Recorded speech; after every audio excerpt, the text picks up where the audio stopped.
వృషభం వారికి గనక చూసుకున్నట్లయితే ప్రధానంగా మీ యొక్క రాశ్యాధిపతి అయినటువంటి శుక్రుడు 2వ భావంలో 9వ తేదీ వరకు ఉండి దాని తర్వాత 3వ భావంలోకి వెళ్తున్నాడు.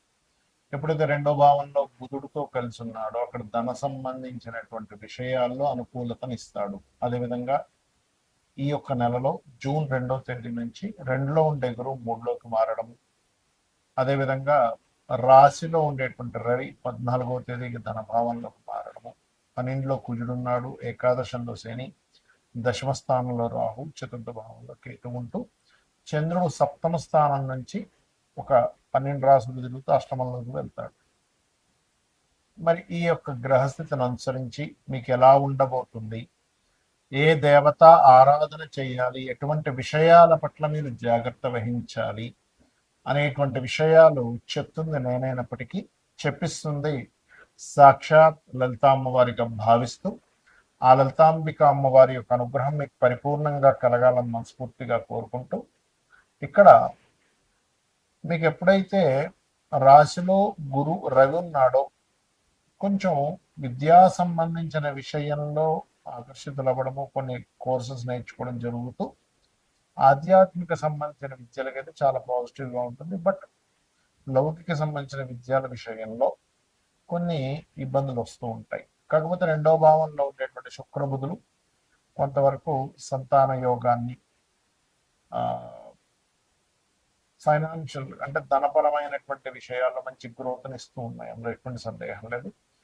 గురువు మీకు 2 జూన్ నుంచి 3వ భావంలోకి మారాడు కాబట్టి అక్కడ ఉండేటువంటి గురువు భాగ్యభావాన్ని, లాభభావాన్ని, 7వ భావాన్ని వీక్షిస్తారు కాబట్టి వివాహం కోసం చేసే ప్రయత్నం ఏదైతే ఉందో మీకు ఖచ్చితంగా యోగిస్తుంది.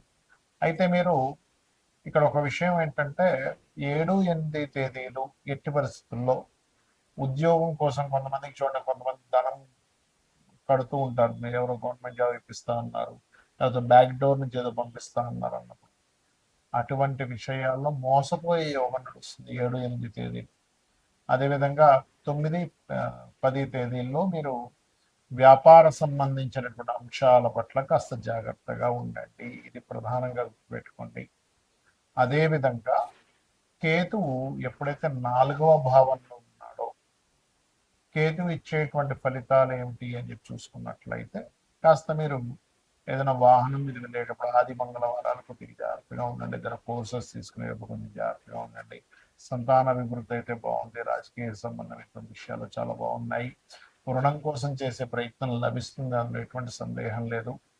మరియు అదేవిధంగా ఇక్కడ సాఫ్ట్వేర్ ఉద్యోగం కోసం చేసే ప్రయత్నం ఫలించి తీరుతుంది. అయితే మీకు ఎప్పుడైతే ఈ కుజుడు 12వ భావంలో ఉన్నాడో ఇన్వెస్ట్మెంట్స్ లేదా తండ్రి గారి ఆస్తి విషయంలో కొంత ఘర్షణాత్మకమైన విషయం, కొన్ని మదుపు పెట్టకూడని ప్రదేశంలో ఇన్వెస్ట్మెంట్ చేయడం వల్ల ఇబ్బంది పడ్డము, వివాహ జీవితం, జీవిత భాగస్వామితో లేకపోతే జీవితం విషయంలో కొంత గొడవలు రావడం అనేటువంటి చూపిస్తుంది. కాబట్టి కందులు దానంగా ఇవ్వండి. మీరు ప్రధానంగా ఓం శివకామేశ్వరాంకస్త శివాస్వాధీన వల్లభాయే నమః అని మంత్రం చేసుకోండి. కాస్త బీపీ లెవెల్స్ అవి ఎక్కువ ఉండేటువంటి వారు 21 జూన్ నుంచి కుజుడు లగ్నంలోకి వస్తున్నాడు కాబట్టి, అంటే రాశిలోకి వస్తున్నాడు కాబట్టి అక్కడి నుంచి కొద్దిగా జాగ్రత్త తీసుకోండి. విష్ణు సహస్రనామాలు ఎక్కువగా చేయండి, అన్ని విధాలా బాగుంటుంది. ప్రస్తుతం గోచారంలో ఉండేటువంటి గ్రహాల యొక్క స్థితి మూలంగా మనం ఆల్రెడీ కొన్ని నెలల నుంచి చెప్తూనే వస్తున్నాం, కుజుడు అగ్నితత్వ రాశుల్లో ఉన్నాడు కాబట్టి విపరీతమైన ఎండల వల్ల వచ్చే ఇబ్బందులు ఉంటాయి, ఇది కొంచెం జాగ్రత్తగా ఉండాలి. నీటి వల్ల వచ్చేటువంటి వైరస్లు, గురువు అతిచారంలో కర్కాటకంలోకి వెళ్ళాడు కాబట్టి ధరలు విపరీతంగా పెరగడం తగ్గడం, అది గోల్డ్ అనుకోండి, సిల్వర్ అనుకోండి, అన్ని కూడా మనం ఆల్రెడీ మే 11 నుంచి May first week second week నుంచి పెరుగుతాయని చెప్పాం, అదే రకంగా పెరుగుతూ వస్తున్నాయి. అయితే ఇక్కడ ఏంటంటే ఈ గోల్డ్ మీద ఇన్వెస్ట్మెంట్ చేయాలా, సిల్వర్ మీద ఇన్వెస్ట్మెంట్ చేయాలని చాలా మంది అడుగుతుంటారు, భూములు ఇచ్చేయాలని. ఒకటే గుర్తుపెట్టుకోండి, మీ జన్మజాతకంలో కనుక రవి గురువులు బాగుంటే గోల్డ్ మీద చేయొచ్చు, ఎఫ్లెక్షన్లో లేదు అనుకుంటే. చంద్రుడు బాగుంటే సిల్వర్ మీద చేయొచ్చు, కుజుడు బాగుంటే ల్యాండ్స్ మీద చేయొచ్చు. మీ 4వ భావం కూడా బాగుంటుంది దాంతోపాటు, కుజుడితో పాటు, అప్పుడు ల్యాండ్స్ మీద మీకు కలిసి వస్తుంది. అయితే ఎప్పుడు కూడా ఈ గోచార ఫలితాలు గోచారంలో ఇటువంటివి ఇస్తూ ఉన్నప్పటికీ మీ జన్మజాతకంలో అసలు ఏముంది అనేది చూసుకోవాలి ఎప్పుడు కూడా. మీ జన్మజాతకంలో కనుక మీకు లగ్నాధిపతి ఎలా ఉన్నాడు, లగ్నం ఎందుకు బలహీనంగా ఉందా బలంగా ఉందా, అది గోచారంలో ఏదైనా మీ లగ్నాన్ని అఫ్లిక్ట్ చేస్తుందా అనేది చూసుకోవాలి. అప్పుడు ఏమవుతుందంటే మీకు అది ఏ గ్రహం ద్వారా మీకు అఫ్లిక్ట్ అవుతుందో దానికి దానం ఇచ్చుకున్నా, దాని మంత్రం చేసుకున్నా మీకు క్లియర్ అయిపోతుంది. ఏం టెన్షన్ పడక్కర్లేదు. ఏలినాటి శని వచ్చేసింది, కాలసర్ప దోషం ఉంది, ఇలాంటివి ఏం పెట్టుకోకండి.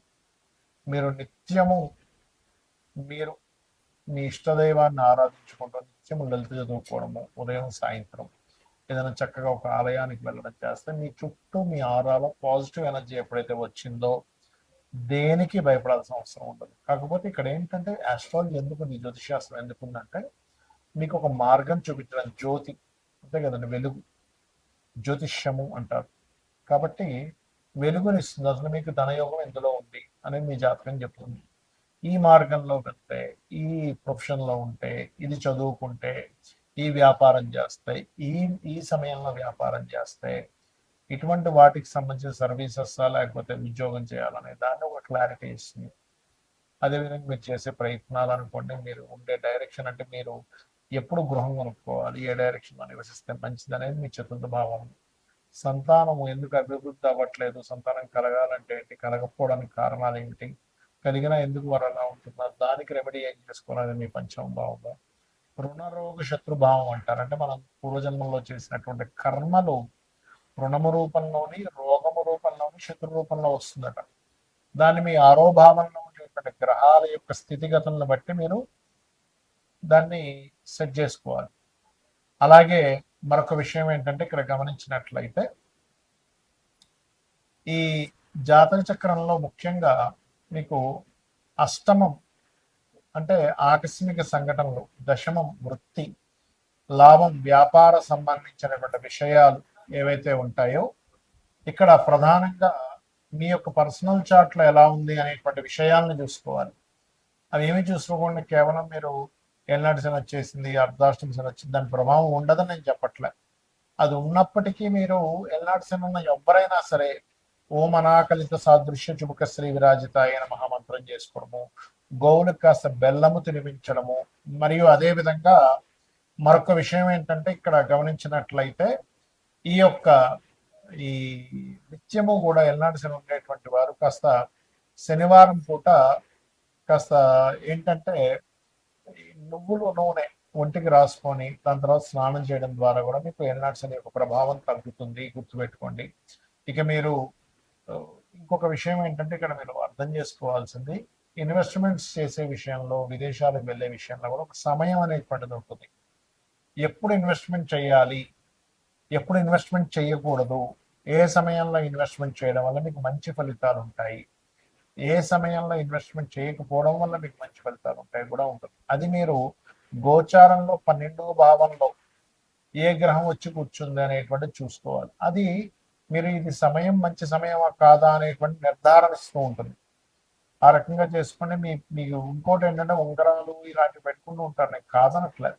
దానివల్ల కొంత ఎనర్జీ, పాజిటివ్ ఎనర్జీ ఉంటుంది. కానీ మీరు ఏంటంటే తెలియకుండా, తెలుసుకోకుండా ఏది పడితే అది పెట్టేసుకుంటున్నారు. అలా కాదు, మీకు మీ జన్మజాతకంలో ఏ గ్రహం మీకు పాజిటివ్ ఫలితాలు ఇస్తుంది, ఆ గ్రహ సంబంధించింది ఇప్పుడు మీకు పెట్టుకోవచ్చా లేదా కొంతకాలం తర్వాత ఆ యొక్క ఉంగరాన్ని ధరించాలా అనేటువంటి విషయం మీ జన్మజాతకంలో నవగ్రహాల్లో ఏ గ్రహం మీకు పాజిటివ్గా ఉందో చూసుకుని దాన్ని పెట్టుకోవాలి. లగ్నానికి శుభుడు పాపి, మనకి శనివర్గ లగ్నాలు, గురువర్గ లగ్నాలు అని 2 రకాలుగా ఉంటాయి. కాబట్టి దాన్ని బట్టి కూడా పెట్టుకుంటారు. కానీ దానికంటే అతి ముఖ్యంగా మీరు చూసుకోవాల్సింది మీ యొక్క లగ్నం శనివర్గమైనా గురువర్గమైనా కూడా మీ యొక్క జాతక చక్రంలో మీ గ్రహాల్లో ఏది స్ట్రాంగ్ గా ఉందో చూసుకుని పెట్టుకోవడం వల్ల మీకు మంచి ఫలితాలు రానున్నాయి, గుర్తుపెట్టుకోండి, వస్తాయి కూడా. ఇక నిత్యము దేవతారాధన చేసుకుని, నిత్య దీపారాధన చేసుకుని చేయండి, మీకు అన్ని విధాలా బాగుంటుంది. శ్రీమాత్రే నమః.